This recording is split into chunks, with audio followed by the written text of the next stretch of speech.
Hello children, welcome to another very interesting session, and this session is all about reproduction in animals.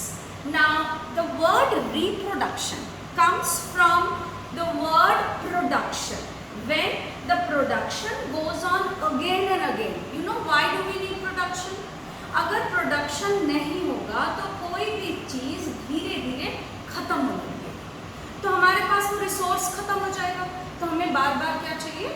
Production चाहिए। अभी आप लोगों ने एक प्रीवियस चैप्टर पढ़ा है कोल एंड पेट्रोल, तो हमने उसमें देखा कि कोल और पेट्रोलियम का प्रोडक्शन खत्म हो रहा है, मतलब उनका बनना खत्म हो रहा है, तो धीरे धीरे वो क्या हो रहे हैं? खत्म हो रहे हैं।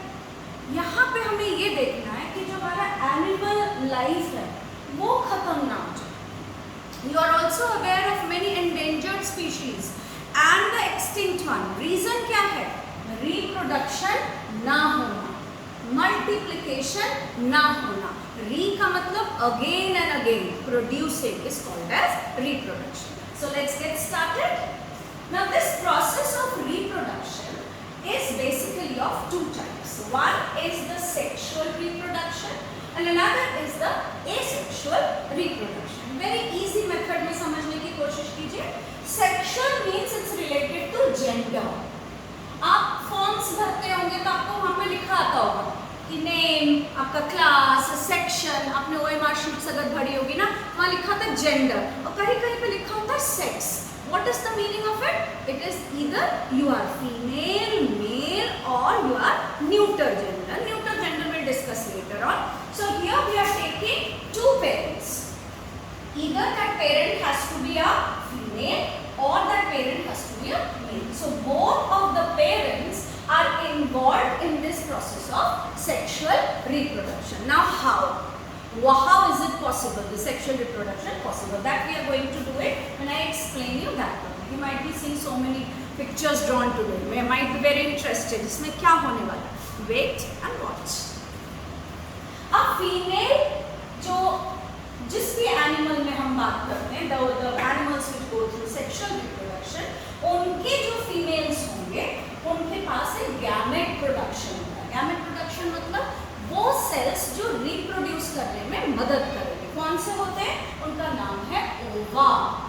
और जो मेल्स होती हैं उनके पास भी गैमेट्स होते हैं, मतलब रिप्रोड्यूस करने के लिए वो कौन सा सेल है? उसका नाम है sperm. Now this ova and sperm are the basic ingredients to make up a beautiful baby. That process also will get to know. Okay, तो गैमेट्स को हम क्या बोलते हैं? Reproductive cell. और फीमेल गैमेट है तो उसका नाम क्या होगा? ओवा। ओवा मतलब बहुत सारे ओवा। ओके, और अगर इसका हम सिंगुलर लिखते हैं तो हम इसको लिखेंगे ovum. Clear? Now male gamete को हम क्या कहते हैं? स्पर्म। आपको ये पता होना करना है कि ओवा का प्रोडक्शन कहाँ होता है फीमेल बॉडी में, क्योंकि हम रिप्रोडक्शन पढ़ रहे हैं तो रिप्रोडक्टिव सिस्टम है हमारे पास, इवन ऑल अदर एनिमल्स। तो उस रिप्रोडक्टिव सिस्टम में एक पार्ट है फीमेल्स के पास जिसका नाम है ओवरी। ओवरी से वर्ड आया ओवा, क्योंकि ओवरी बनाता है ओवा। बट फॉर मेल्स जहां पे स्पर्म्स बनती हैं उस जगह का नाम है testis. Okay, testis. These things are given in your book. The pictures are a bit, it's easy though, and you will get to know also when you go through the pages. Now let's get carried on. This ova and sperm have a definite picture. Look, I have done the pictures here. Ova, ठीक, both are cells. Cells आपको याद है? Very small particle of our body by which we are made up of. तो ये जो cell है ये reproductive cell है। सेल का मतलब बहुत छोटा, नहीं दिखाई देगा। माइक्रोस्कोप में देखें तो ओवा कुछ ऐसा दिखता है। इसके पास क्या क्या है? Three basic structures of the cell: cell membrane, cytoplasm, nucleus. और आपको पता है न्यूक्लियस के अंदर होता है क्रोमोसोम्स, और यही क्रोमोसोम्स नेक्स्ट जनरेशन में इंफॉर्मेशन को ट्रांसफर करती है। तो फीमेल गैमेट का सारा इंफॉर्मेशन कहाँ पे है? न्यूक्लियस के क्रोमोसोम में। मेल गैमेट का सारा इंफॉर्मेशन कहाँ पे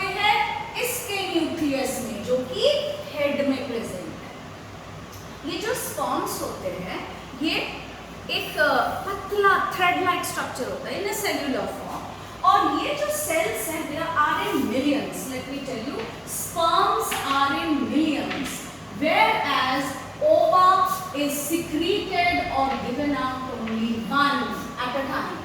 स्पर्म्स बहुत सारी होती है, थ्रेड लाइक स्ट्रक्चर्स दिखती है, और शेप क्या होता है, कुछ ऐसा. Let's see to it.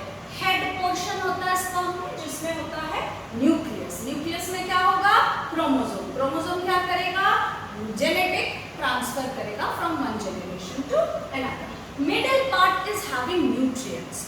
किस काम के लिए आएगा ये न्यूट्रिएंट्स, जब ये स्पर्म कभी अकेला होगा तो उसको न्यूट्रिएंट कौन मिले, कहाँ से मिलेगा, फीमेल बॉडी से मानो निकल चुका तो कहाँ से मिलेगा, from the middle part. And then the tail. Tails, everybody know what is the use of the tail. A fish tail helps it to wag. उसी तरीके से ये टेल भी स्पर्म को आगे तक मूव कराने में हेल्प करता है. Now this is all about the reproductive cells, middle part and tail. Now let us find out what exactly is being done when a reproduction takes place. Sexual reproduction भी दो तरीके के होते हैं. एक होता है internal, the one which is taking place inside the female body, and the other one is external, that which is taken place not inside the female body but somewhere outside. We are going to discuss this thoroughly later in my coming videos. तो ये जो part आपको दिख रहा है, ये जो बना हुआ है interesting part, this is the female reproductive part, और ये इंटरनली हर फीमेल में प्रेजेंट होता है somewhat this sort. So what we are going to do today, we are going to check out the reproductive part of the female, and in my next video we are going to stay tuned for how is actually a baby getting formed by internal sexual reproduction. तो ये जो female part है पहले उसको discuss कर लेते हैं. ये कुछ ऐसा होता है, you see this hands like structure, you know ऐसा कुछ है ना, हैंड लाइक स्ट्रक्चर. तो ये जो हैंड लाइक स्ट्रक्चर्स है उसका नाम है ओविडक्ट. कितना इंटरेस्टिंग है, देखो मैंने क्या कहा था, ओवा ओवरी में होता है, ये देखो ओवरी, ये ओवरी. तो ये हैंड्स ऐसे हैं जैसे कुछ पकड़ रखा हो, ठीक है. तो क्या पकड़ रखा है, ओवरीज. ओवरी के अंदर क्या बनेगा, ओवा, ऑल ओ, ओवी ओवरी, ओवा, ओविडक्ट. डक्ट का मतलब होता है पाइप. अब इस ओविडक्ट से जो ओवा है वो रिलीज होकर यहाँ मूव करती है, just like this. Is a very interesting and a miraculous process. अभी सोचने से आपको समझ नहीं आएगा, when I tell you you will really stay astonished. Okay, अब क्या होता है, ओविडक्ट का दूसरा नाम क्या है, फैलोपियन ट्यूब. इस ट्यूब को हम ओविडक्ट भी बोल सकते हैं. तो 3 बेसिक स्ट्रक्चर्स है फीमेल रिप्रोडक्टिव सिस्टम में. एक तो है जी oviduct, the tube like structures, और ये हैंड्स आप यूज कर सकते हैं एज ओवरी, और ओवरी के अंदर होता है ओवा. और ओवा कैसा दिखता है, just at the top this one. Clear. ये सारा मेन पोर्शन है ये uterus. This is a cup-like structure, a muscular structure, which is the most important part of any female reproductive system. Fine. So now our next topic, which will be on how the fusion between the cell, both the cell take place, where does it take place, how does it get improved and get bigger and bigger, and how we all were formed and came into this universe. Stay tuned. Take care. God bless you. Thank you.